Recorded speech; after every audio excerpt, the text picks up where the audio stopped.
Shalom, queridos Haverim y Haverot, bienvenidos a una continuación de nuestro estudio de Hilchot Melahim.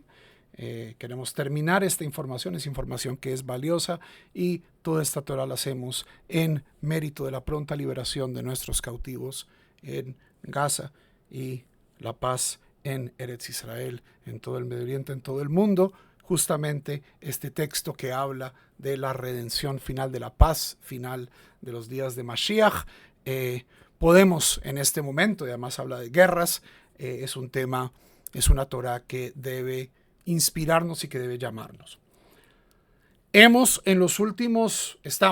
dejado en el capítulo 9, alajá 7, pero quiero, como ha pasado un tiempo, hacer una pequeña introducción a lo que es, en efecto, el último libro del Mishneh Torah. Estamos estudiando el Mishneh Torah, que es la obra cumbre de alajá del Rambam, escrita hacia el final del siglo XII, año 1185, en Cairo, donde el Rambam servía como médico del sultán, y es una fuente en hebreo sencillo y muy elegante de toda la ley judía, las 613 mitzvot. Muchos de los códigos, como el Shulchan Aruch, solo se ocupan de las mitzvot que uno puede hacer en este momento, en el momento de la galut, en el momento del exilio. El Rambam cubre absolutamente todas las 613 mitzvot, aquellas que se practican y aquellas que no se practican. Y en este último libro, donde se habla de las mitzvot que están conectadas con el rey, yo creo que es importante repasar y así podemos recordar un poquito de qué estamos hablando. Si volvemos, por supuesto, si no conocen Sefaria, es una página maravillosa, ya no hay ningún tipo de excusa para no estudiar Torah.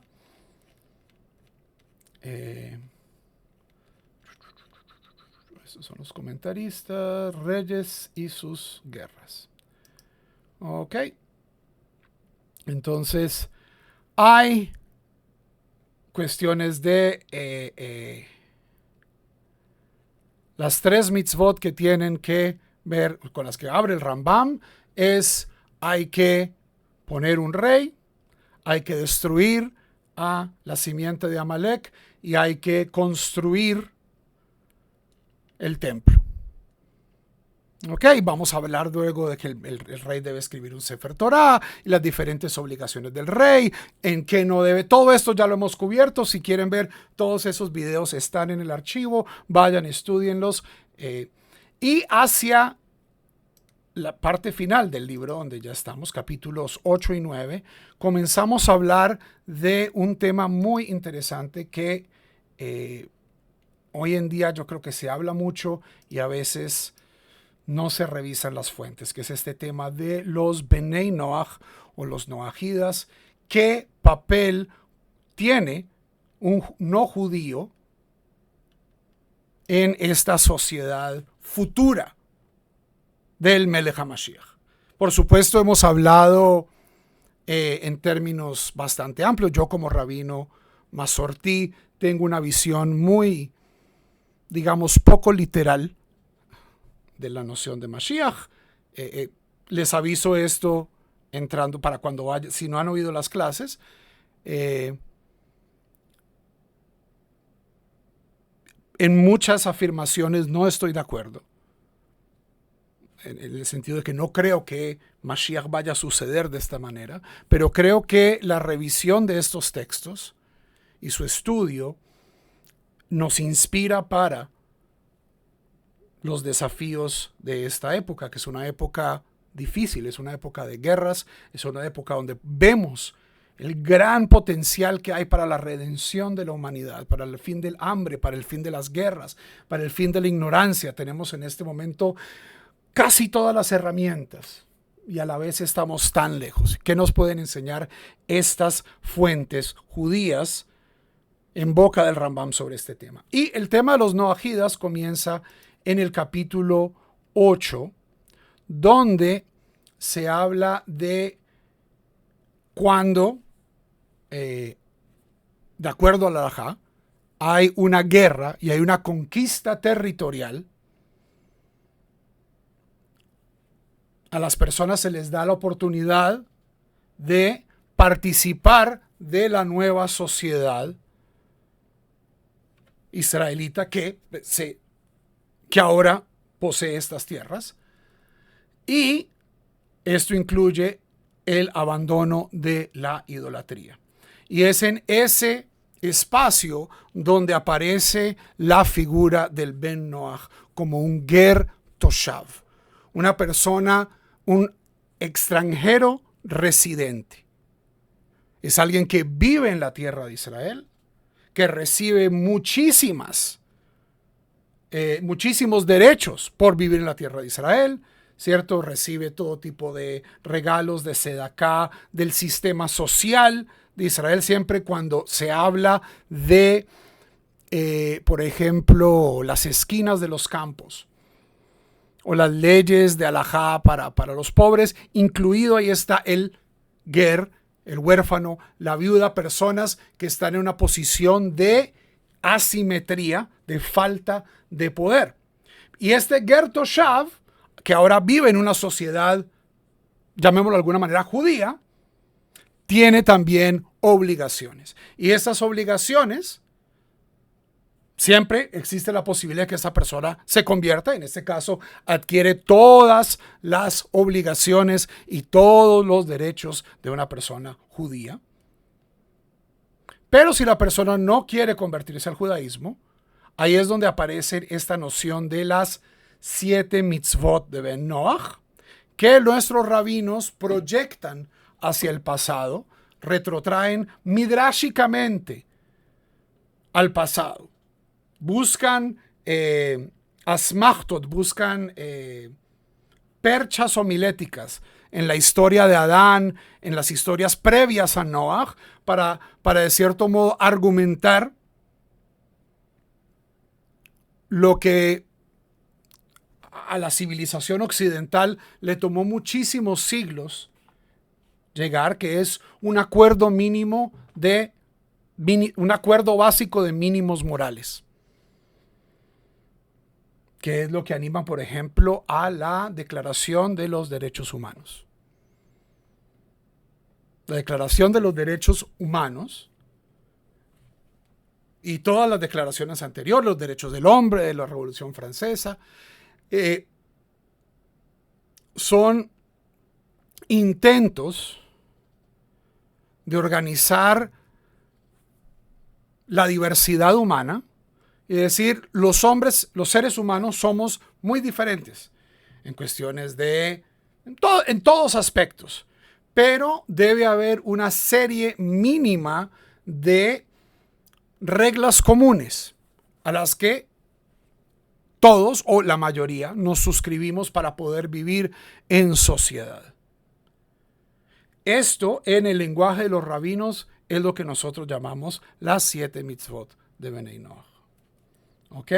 Cuyo contexto original y cuyo contexto, diría yo, único, es esta noción de qué hace un no judío en el contexto de la tierra de Israel redimida. ¿Ok? Y estábamos en la alajá 7. Breve resumen de la primera parte de este capítulo. Las 7 mitzvot que fueron dadas a los descendientes, o sea, a toda la humanidad, son la prohibición de la idolatría, la prohibición de la blasfemia, la prohibición del asesinato, del incesto, el adulterio, del robo, la necesidad de establecer cortes de justicia, y está prohibido consumir carne con sangre. Ever min ha'chai. Y estamos en este capítulo de una manera muy detallada. Estamos viendo cómo estas leyes, Benei Noach, dictan la vida de este Ben Noach en la tierra de Israel. Esta noción de un Ben Noach en Guatemala o en Colombia no es de lo que está hablando del Rambam. Y como ya lo noté varias veces cuando estudiamos este texto anteriormente, uno de los aspectos que a un lector moderno más debe incomodar, y ciertamente a mí me incomoda, es que el Ben Noach claramente está escrito, está legislado como un ciudadano de segunda categoría. Ahora, el Ben Noach en cualquier momento puede decir, quiero convertirme, y sale de su posición de Ben Noach. Pero, dado que es algo que hace fricción con nuestras sensibilidades modernas de igualdad, esta es una de las razones por las cuales a mí todo este tema del noajidismo no me parece. En el judaísmo tenemos avenidas para la ciudadanía plena en el pueblo de Israel, por decirlo de alguna manera. ¿Por qué una persona aceptaría una situación de segunda clase? Y esto de segunda clase se expresa legislativamente en que las reglas para los Benei Noach son increíblemente rígidas comparado con cómo trataría la halajá una transgresión similar entre una persona judía. Parte de esto es que estamos trabajando simplemente con un par de versículos de la Torá, ¿cierto? Adán aparece en 3 capítulos. El resto de la ley mosaica claramente está mucho más detallado, no hay mucho material para trabajar, pero creo que también aquí hay una asimetría, y creo que es una asimetría deliberada. Y dado que hay una opción muchísimo más igualitaria y muchísimo más equitativa y muchísimo más abierta, que es la de la conversión, lo que se llama un ger tzedek, hay 2 tipos de ger, hay 2 tipos de extranjero residente. Uno es el ger toshav, extranjero residente, y el otro es el ger tzedek, el extranjero justo, que se somete a la integridad de la legislación de la Torá. Tenemos entonces este caso, Ben Noach sheiched shivcha le'avdo uba eleja harei ze neherag aleja mishum eshet javero. Habíamos estado hablando de que entre Benei Noach no hay una claridad de matrimonio, ¿cierto? La halajá tiene muchísimas leyes de cómo se casa la gente, pero Benei Noach no tienen instituciones matrimoniales de acuerdo al sistema halájico. Entonces, un Ben Noach que ha destinado una sirvienta para su esclavo, o sea, son sirvientes no judíos de un ger toshav, y tiene relaciones sexuales con esta sirvienta, con esta sierva no judía, harei ze neherag alea, es ejecutado, mishum eshet javero, por adulterio. ¿Por qué? Porque cuando esta persona dijo, sí, o sea, esto es una realidad horrenda que sucedía en el pasado y que sucedía en nuestros países y en Estados Unidos ciertamente hasta mediados del siglo XIX. La gente que poseía esclavos quería reproducirlos, y era el patrón el que decía, bueno, usted con este y ustedes van a tener una práctica abominable que ha causado mucho dolor. Y en este caso, al Ben Noach decir, oiga, fulanita va a estar con fulanito, eso ya crea la conexión, de acuerdo a la halajá noajida, si hay tal cosa, entre estas personas, y luego una violación de esto es considerada como adulterio.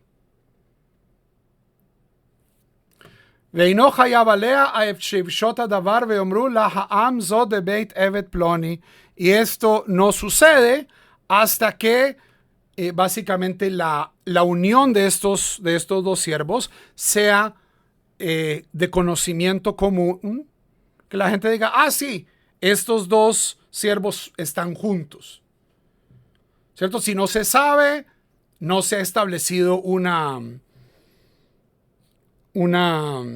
esto creo, no soy abogado, los abogados que nos escuchen pueden, pero esto es una relación de hecho. No hay un matrimonio, pero la gente dice, bueno, sí, ellos son pareja.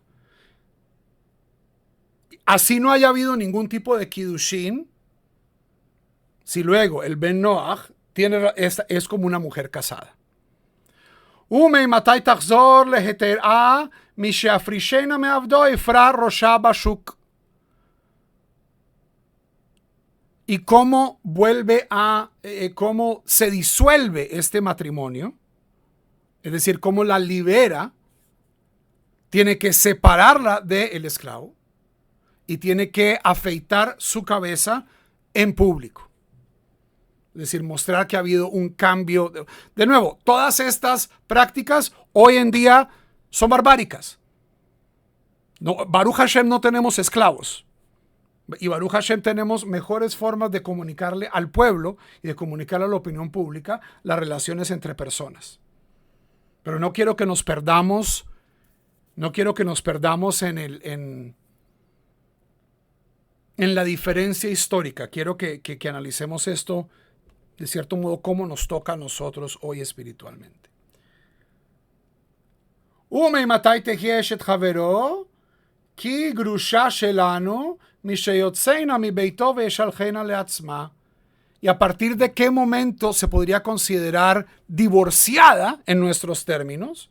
Que grusha shelanu, literalmente.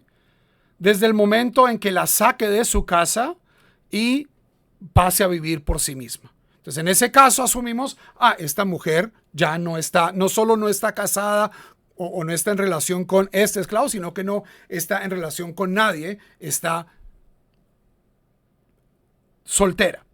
Es decir, o ya no está en esa relación. Es decir, es como si fuera una divorciada. O si cambia de dueño y este la libera. ¿Por qué? Y esto es una experiencia que tenía el pueblo de Israel antiguamente. Los pueblos que lo rodeaban no se divorciaban con escrito. Los divorcios eran orales. La Torá es clara desde Deuteronomio que tiene que haber un Sefer Kritut para un divorcio judío. Pero las tribus los pueblos que rodeaban a Israel, muchos de ellos no estaban todavía en una sociedad alfabética, en una sociedad con las ventajas de la escritura, de un archivo, ¿cierto? Es una sociedad muchísimo más organizada y las relaciones se hacían a través de una repudiación pública y por medio oral. Entonces, de cierto modo aquí el Rambam está tratando de decir, estas son las maneras en que la halajá que rige a los Benei Noach es diferente de la halajá que rige a los judíos. Dentro de una misma sociedad.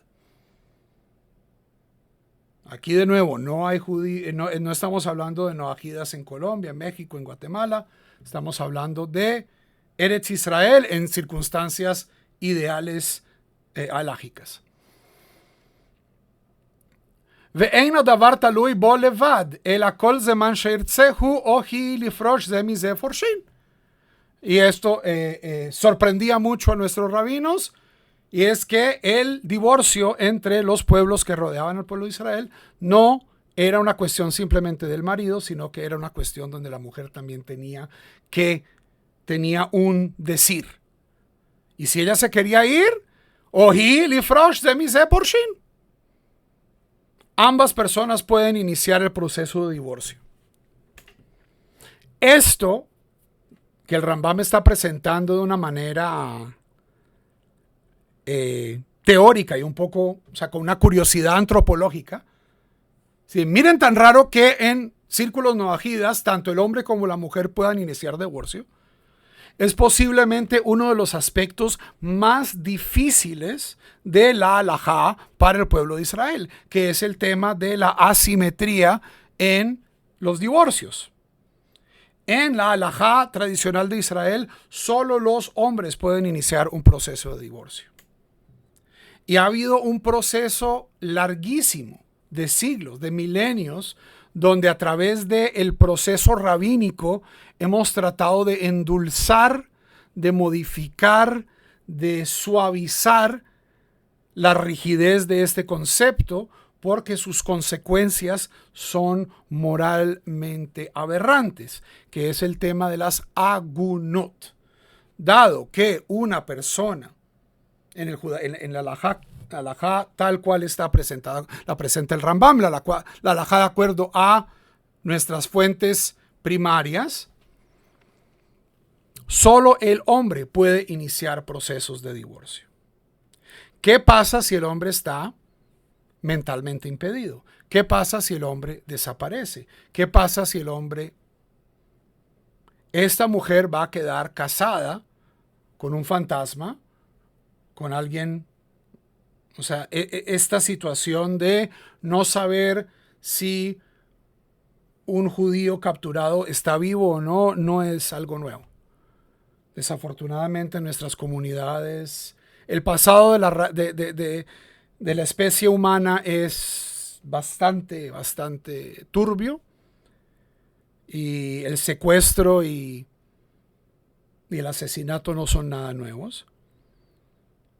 Pero es justamente a través de los grandes procesos de rabinos como Rabbeinu Gershom, que han tratado de decir, bueno, démosle una voz a la mujer. Miren acá en la halajá no ajida, esto no es tanto, no es problema. Aquí hay una gran diferencia. Y en este caso yo creo, podríamos también aprender de esta halajá en nuestras propias, facilitándole a ambas personas en una situación de pareja un balance. Esto es muchísimo más saludable para la relación de pareja que asumir, como lo hacían los rabinos hace 20 siglos o hace 15 siglos, de que el hombre era la única persona que decidía. Ahora, hay muchas personas, no sé, si entre las personas que me escuchen, que creen que esto todavía es cierto. Acá no van a encontrar un judaísmo, yo creo que a ustedes les agrade. Pero si a ustedes todo esto les parece, les incomoda, bienvenidos a donde estudiamos Torah, las cosas bonitas y las cosas que nos incomodan, decimos por qué nos incomodan. Ese es nuestro derecho al estudiar Torah. Halajá 9. Ben Noach hayav al hagezel. Un Ben Noach está obligado en temas de hurto, es decir, si hurta, eso es una transgresión para él. Ben shegazal akum, ben shegazal Israel. Ya sea le roba a una persona no judía o si le roba a un judío. Ve'echat hagozel o hagonev mamon o gonev nefesh o hakovech zechar sahir v'chayotze bo.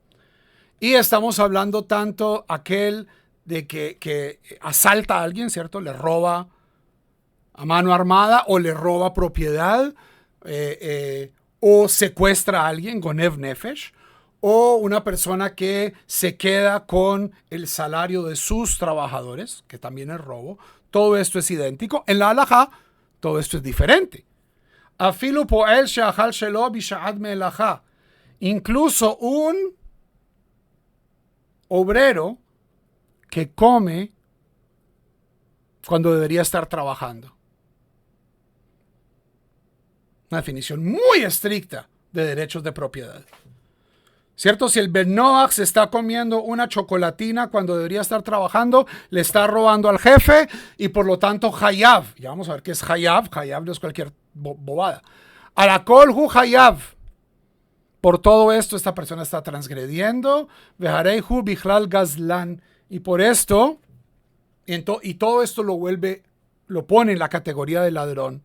Mashe enken Israel, lo cual no sucede en la halajá judía. Beken hayav al pajot mishave pruta. E igualmente un Ben Noach está obligado a propiedad que vale menos que un centavo. Pruta es una moneda de bronce, creo que es una sexagésima parte de un fundion romano. Es la moneda más pequeña, es la cantidad mínima de dinero con la cual, por ejemplo, uno puede casarse en el judaísmo. Si yo me robo algo que vale medio centavo, esto, el sentido común y la halajá nos dicen no se preocupe, pero dado que la halajá no ajida tiene muchísimas menos fuentes y que así tengan que repetirlo mil y una veces. Esto es teórico, Javerim y Javerot. Este sistema de leyes no fue aplicado, o no tenemos registro histórico de que haya sido aplicado. Esto de los rabinos del Talmud imaginando los límites constitucionales de la Torah.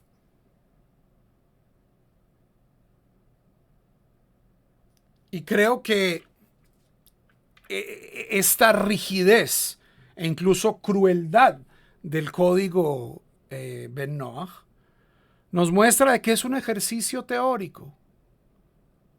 No hay sociedad que pueda aguantar esto, ¿cierto? Si a mí me van a procesar porque me robé medio centavo, porque me robé medio chocolatín, y además el único castigo es pena de muerte. Esta es una sociedad que no avanza. Y por eso, o sea, la gente dice, ay, sí, Mashiach y las reyes de Ben Noach. No, yo no quiero tener que mandar a alguien, no quiero vivir en una sociedad al que una persona, simplemente porque no es judía, se le castigue con la pena de muerte por haberse robado un chocolatín. Hay cosas que hay que verlas en contexto. Las leyes que el pueblo de Israel ha vivido, que nos han acompañado a través del exilio y a través de nuestra época en la tierra, que en efecto hemos guardado, como el Shabbat, las fiestas, tienen una suavidad, un rajamim, una dulzura. Estas leyes, claramente, en mi opinión, no se leen. O sea, no hay precedentes. No hay precedentes históricos para ello. Entonces, no nos enredemos mucho y enfoquémonos en lo que quiero que saquemos de este capítulo, que es el Rambam está comparando un sistema con el otro y básicamente una persona que lea esto con buena fe va a decir, pero ¿quién se le ocurriría ser Ben Noach? Muchísimo más conveniente ser judío. Si yo voy a vivir una sociedad judía. וכן חייב על פחות משווה פרוטה, ובן נוח שגזל פחות משווה פרוטה, ובא אחר וגזלה ממנו, שניהם נחרים עליה. Si alguien se roba algo, medio centavo, y alguien luego va y le roba ese medio centavo al ladrón, no es ladrón que roba ladrón, 100 años de perdón, ambos, esto es como la reina de corazones de Alicia en el País de las Maravillas, off with their heads. Los dos. 10. וכן חייב על עבר מן החי ועל בשר מן החי בכל שהוא. Un Ben Noach como un israelita están obligados a no comer carne de seres vivos, ni carne ni partes de seres vivos, en cualquier cantidad. בכל שהוא. שלא ניתנו השיעורין אלא לישראל בלבד. Esto, lo que tenemos en la halajá de que medio de un kezait, ¿cierto? En muchos casos la halajá define estas medidas mínimas. Por ejemplo, cuando estudiamos Mishnah Shabbat hace 13 años, imagínense, llevamos más de 13 años enseñando. Cuando estudiamos Mishnah Shabbat, recuerden que yo, por ejemplo, un judío no viola Shabbat hasta que haya hecho dos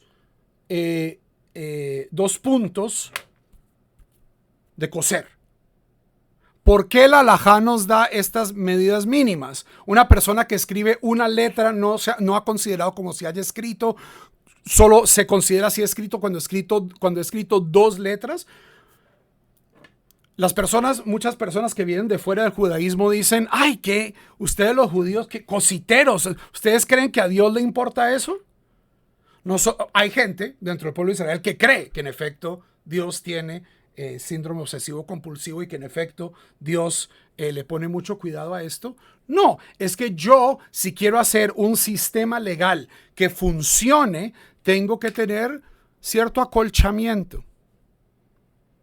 Porque a veces la gente hace las cosas sin querer queriendo, como el Chavo del Ocho. Entonces, por eso es que definimos, de cierto modo, cantidades mínimas de transgresión. Eso es un gesed. Yo podría decir, si escribo media letra, eso es escribir y es una violación del Shabbat. Escribo una letra, violación del Shabbat. Pero justamente la halajá me quiere dar ese colchoncito para que si se me olvidó que es Shabbat y comienzo a escribir, digo, ¡ay! Ese colchoncito no existe en la halajá no ajida. Para mí eso es un problema. Umutarhu bedam minahai. No obstante, el Ben Noach puede beber la sangre de un ser vivo. Muy interesante, entonces uno puede ser un vampiro Ben Noach. Hay una pregunta de Evimelech Payares. Entonces, al igual que nunca se dictaminó un castigo por el hijo desobediente, el Ben Sorero Morel y la mujer que se sospecha de adulterio, la de los Ben Noach también nunca fueron aplicados.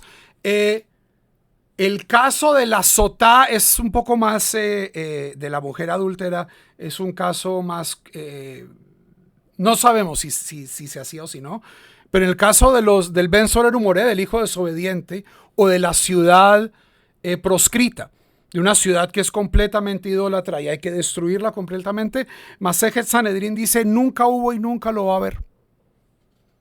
Estas mitzvot son completamente teóricas. ¿Para qué existen? Para que la gente las estudie y tengan cejar, tengan recompensa. Hasta ahí vamos muy bien. Esto no es herejías del Rav Juan.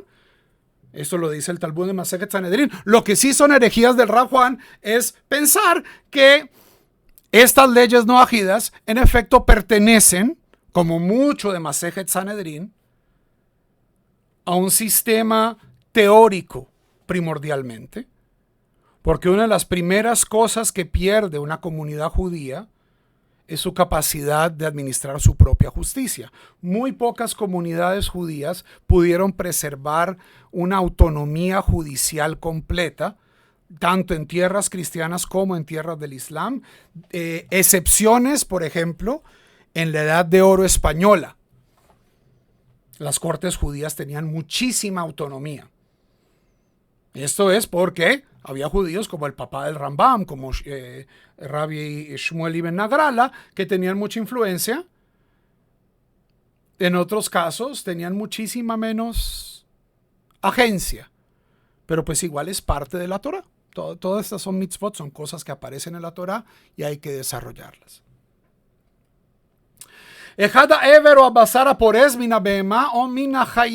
No importa si este es un animal doméstico, como una oveja, como una cabra, como una vaca, o si es un animal kosher, pero que es salvaje, como un ciervo, un venado, que son animales salvajes, que son kosher.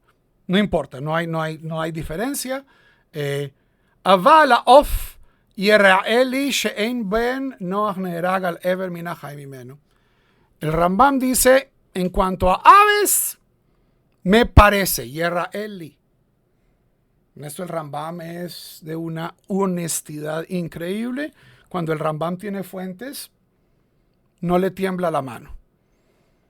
Cuando la cuestión es un poquito más oscura, el Rambam dice, esto es mi opinión. Yeraeli, que un Ben Noach no es ejecutado por Ever Minahai en cuestiones de aves. השוחט את הבהמה אפילו שחט בה שני הסימנים, כל זמן שהיא מפרכסת עבר ובשר הפורסים ממנה, אסורים לבן נוח משום עבר מן החי. Una persona que le hace shejitá a un animal doméstico, incluso si corta los simanim, que son los simanim, el esófago y la yugular. Es decir, es una shejitá kasher, tanto para una persona no judía como judía. Mientras el animal esté en pircus, es decir, cuando esté teniendo sus estertores, cuando el sistema nervioso parasimpático comienza a disparar y el animal comienza a moverse. Si yo, por ejemplo, le corto le corto el lomo a la vaca, eso es considerado Ever Minahai. O sea, el animal tiene que dejar de moverse a pesar de que ya ha sido faenado. El animal tiene que dejar de moverse para poder ser considerado un animal faenado y no ser considerado Ever Minahai.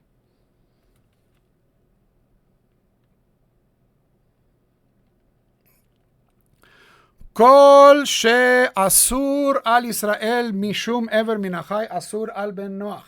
Todas las prohibiciones que tiene un judío sobre Ever Minahai, sobre un pedazo de animal vivo, también lo tiene un ben Noach. Veyesh benei Noach hayavim velo Israel. Y hay quienes opinan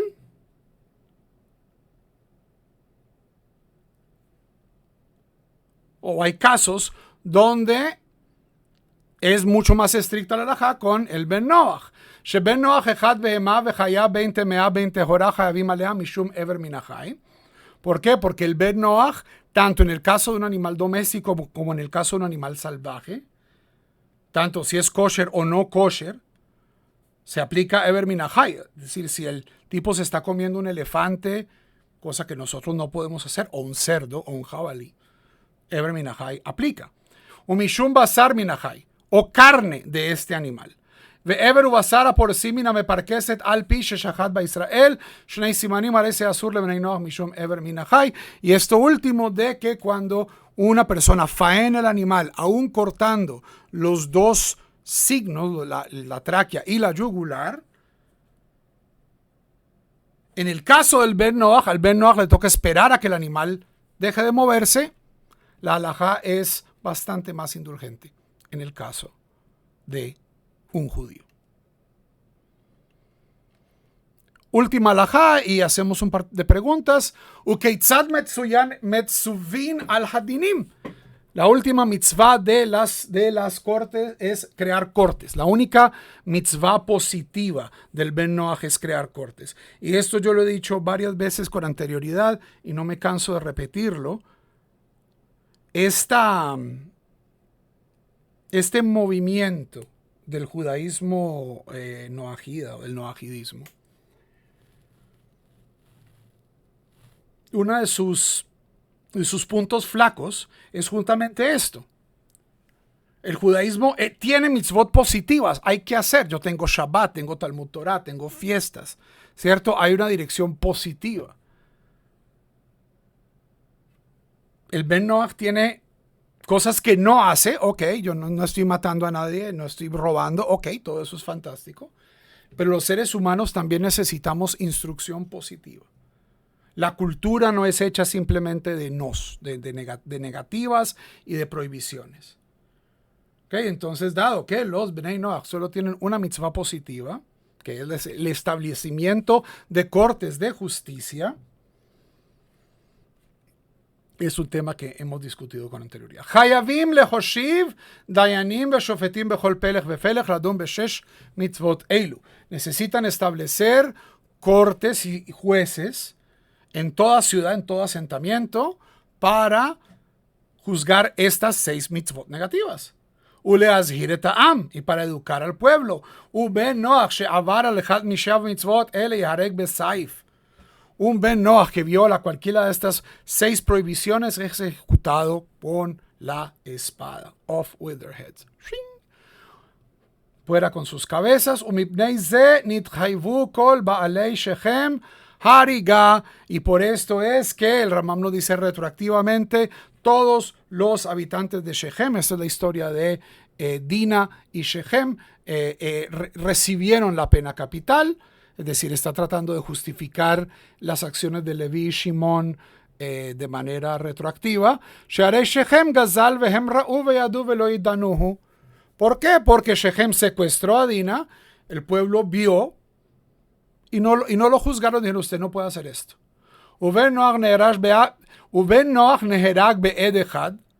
Para poder hacer la pena capital para un Ben Noach se necesita un solo testigo. Bedayan echad, un solo juez. Velo hatra'a, no se necesita aviso, lo cual sí se necesita en un caso de pena capital para un judío, para un israelita. Ve al pi krovim, incluso con sus parientes como testigos o como jueces. Avaló be edut isha. Pero eso sí, no con el testimonio de una mujer. Otro tema complicado aquí de la halajá tradicional. Velotadun isha lahem. Y una mujer no puede participar de estas cortes. De nuevo, si ese es el judaísmo que a ustedes les parece que el rey de Israel en una sociedad ideal debe estar estableciendo, creo que tenemos diferencias ideológicas irreconciliables. Pero, de nuevo, nos está mostrando que las cortes, Benei Noach, pueden ejecutar a una persona con muchísima más facilidad y con un proceso mucho menos riguroso que el de la halajá. A pesar de que todavía el tema misógino de excluir a las mujeres de las cortes sigue presente.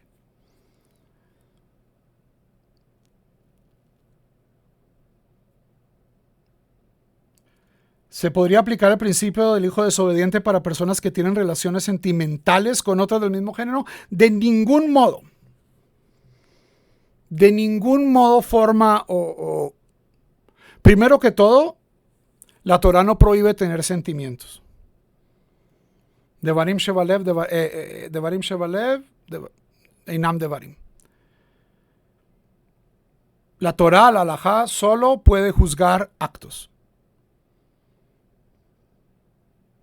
Ahora, y esto ya lo hemos hablado en otros temas, hoy en día todo el mundo está agarrado de las mechas, como decimos en Colombia, con el tema de las relaciones del mismo género, siendo que estoy hablando desde un punto de vista puramente halájico. Una pareja judía heterosexual que no va a la mikve, en este momento tiene el mismo castigo que una pareja homosexual que está teniendo relaciones sexuales prohibidas. Entonces, antes de ir y perseguir a los gays, construyamos muchas mikvaot, tratemos de que la gente guarde Tohorat HaMishpacha, y en mi sinagoga acá en Oklahoma, y algún día espero en mis comunidades también en otros lugares, hay gente de todas las inclinaciones y todos estamos aquí tratando de ser los mejores judíos que podamos. Lo hermoso, cuando los rabinos dicen que la mitzvah del hijo desobediente nunca ha existido, que a mí me parece una afirmación hermosa, es que los rabinos identificaron mitzvot en la Torah escrita que para ellos ya eran moralmente intragables. Para los rabinos, la idea de que simplemente porque mi hijo no quiere obedecerme yo pueda lapidarlo, a los rabinos del Talmud les parecía barbárico. Y se encargaron de aislar esta mitzvah. A través del proceso de la Torah viva, de la halajá viva, de la historia judía, así a través de nuestra evolución hasta la Geulá última, esto va a tener que pasar también con muchos aspectos de la Torah rabínica.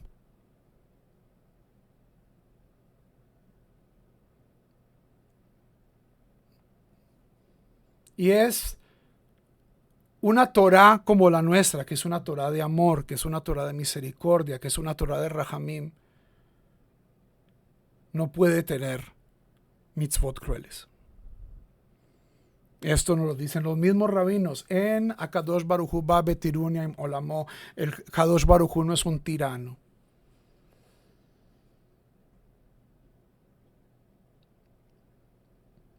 ¿Cuál es la respuesta al desafío moral que nos presenta aquí el Rambam, que yo creo que el Rambam incluso no lo veía como un desafío moral. Este era el mundo en el que el Rambam vivía, ¿cierto? En el mundo en el que el Rambam vivía y en el mundo en el que vivían los rabinos del Talmud, había ciudadanos de segunda clase. Los judíos todos éramos ciudadanos de segunda clase.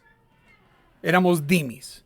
Entonces, el Rambam está explicando, así es que funciona los dimis con nosotros.